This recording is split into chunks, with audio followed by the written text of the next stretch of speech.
DC versus Sony. Who has really, which studio has like really just gone full force into like just dropping the ball with characters?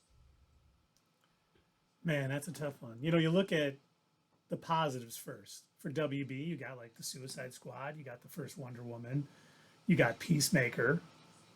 It seems like WB is trending in the right direction. Of course, they just got merged with Discovery, so who knows Mm-hmm. what's going to happen now with that. They're probably going to make, WB is always, oh, Batman was a huge success. Everything's going to be a standalone movie.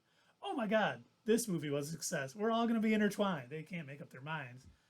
Where with Sony, you get something like Into the Spider Verse, which was just incredibly well done, and then you get Morbius. It's And then you get shocking that the same studio produced both of these movies. Mm-hmm.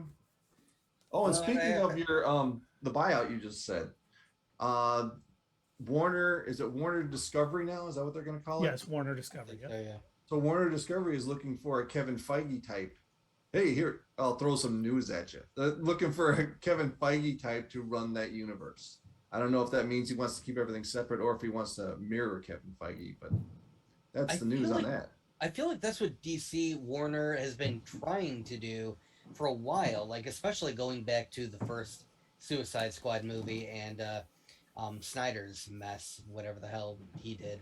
Um, I think they were looking at the success of the Marvel movies, and I think they were thinking, how can we do that too? Because a lot of people said that Suicide Squad was their attempt at mirroring what worked with Guardians of the Galaxy. And that's why a lot of the music that they were playing made absolutely no sense to the scene that they were showing. They were just throwing music in there because the Guardians did it. Just so we're clear, Doug is talking about Suicide Squad, not Right. I did not the say Suicide Squad. Suicide, the first one. Yes. And so yeah, a lot of people were saying when that originally came out, uh, and it W Warner, it was admitted, came in and kind of hacked it up in the editing. Was it David Ayer? He said that that was not the version that he had put together, that he had filmed. Release the Iyer cut. You know what? I fully Right. support releasing the Iyer cut. Yeah, I don't know if it'll be good, but I'd still, just like I wanted to it see, probably would be better than what we got. it had to be. Anytime a studio takes too much time tinkering with someone's movie, it ends up Mm-hmm. bad. I mean, when they do stuff like, hey, just change this scene a little bit because we have a storyline down the line, hitting that can work. When they're like, you know, I know you wanted to do a movie like this. We want to add more comedy. This is why Warner Brothers screws up so much. Instead of letting the filmmaker make his movie that they agreed to let him make, they're like, oh, Guardians was so successful. Let's add some more comedy. Let's add Mm-hmm. that music like it had, and let's try to be that instead of letting it be its own thing. Right. Because that's how you set trends. You make your own thing. You don't imitate. I think that's what somebody they're else. too preoccupied with doing. And I think that leads us into our next topic, where we're going to talk about DC's next fumble into the big screen. They're reaching real deep into animation and movie and comic book lore, and they're bringing us the Wonder Twins as a movie. And just so you know, they are currently eyeing Riverdale's KJ Appa and 1883's Isabel May to take on the roles of the twins, Zan and Jaina. And you can see them in the bottom corner here. You can see the actors. I hate to admit this, especially on something that'll be around on the internet forever. I have watched Riverdale. He's not a bad actor. He's actually a pretty good actor. I think he will do okay in this. I've never seen 1883, and I've never seen Isabel May in anything. But Mm-hmm. I have a question. Oh, go Yes. ahead. I'm sorry. I thought you were done. I was. Oh, my question is, and of course, this is a Smallville thing. Was there Where's the first sound clip? Yeah, where is it? Play it. Hold on. I got a scene from Smallville with the music, All right. with Perfect. the first live appearance That's what I was about of to Zan and ask. Jaina. Yes. That's exactly what I was going into, man. Great Oh. minds. Yes. So that was the I, first live action appearance of the Wonder Twins. For those of you that don't know the Wonder Twins, they have the ability, one can turn into like any animal, and one can shape It's like form of a gorilla, shape of a bucket of water, or Right. it's always water.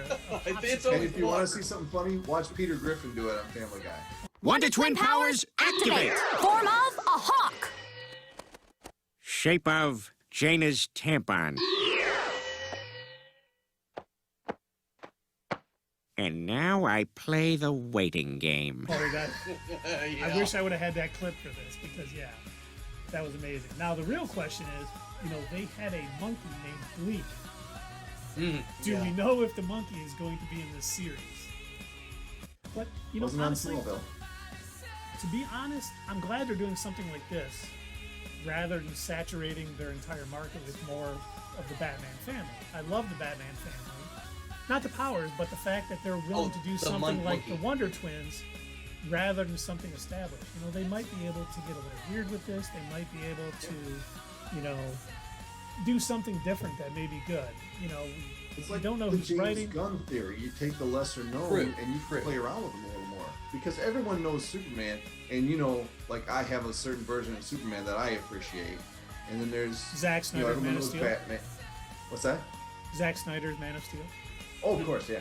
And then, And then there's Batman and Wonder canon Woman. Superman, who lets children die and lets his father get murdered in front of his eyes. That's the one I like, man. Don't save me. So if they're lesser known, it's like Peacemaker. You can do whatever you want with it. You guys make a good point. So I wonder, and I'm curious what you guys think. Are they going to go the Zack Snyder dark and gritty route with the Wonder Twin movie, or are they going to go the fun and kind of comedy sort of action, lightheartedness like James Gunn? Which one of our newest DC directors are we going to get, like a little more in the way of Shazam, or are we going to go a little bit more into black and white sepia toned 4:3 ratio Snyder version? Yeah, you can't do that you can't be dark with the Wonder Twins. You just can't. No, yeah, I feel don't- like that's a challenge, Dave. I mean, they could, but I They don't think could. it'd be as good if they go that route. I think they hopefully make the right decision, and it's a little more along the lines of Peacemaker, because I mean, these were characters like Harley Quinn that were introduced in a cartoon. They were introduced back in Super Friends, back when I was a kid watching cartoons.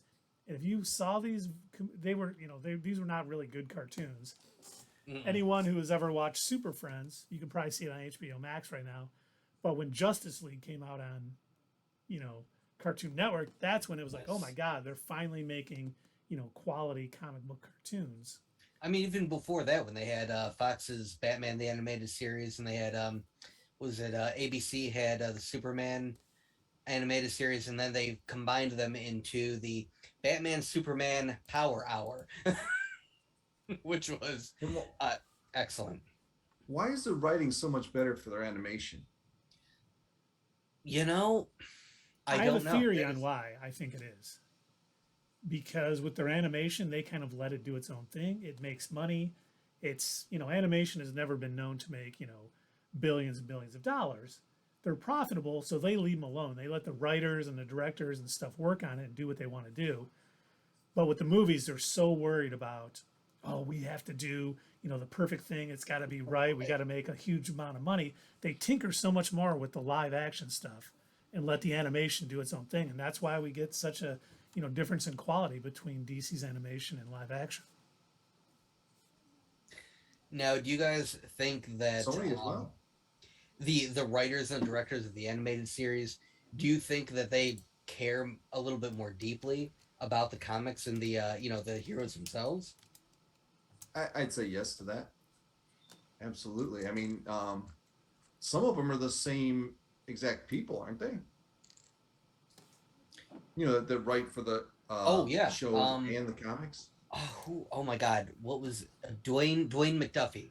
He was a writer for I believe one of the writers of Static Shock. He was. and he ended up bringing Static into an animated series, and I believe he also wrote on the Justice League animated series as well.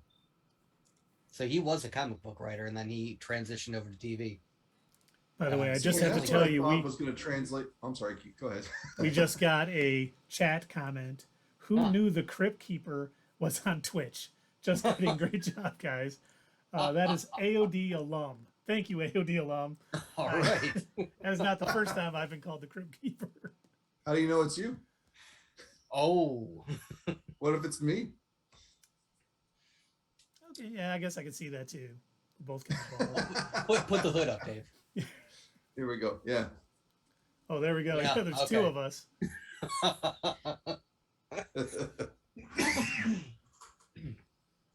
Wow, I just turned and coughed right in my microphone. I'm a professional.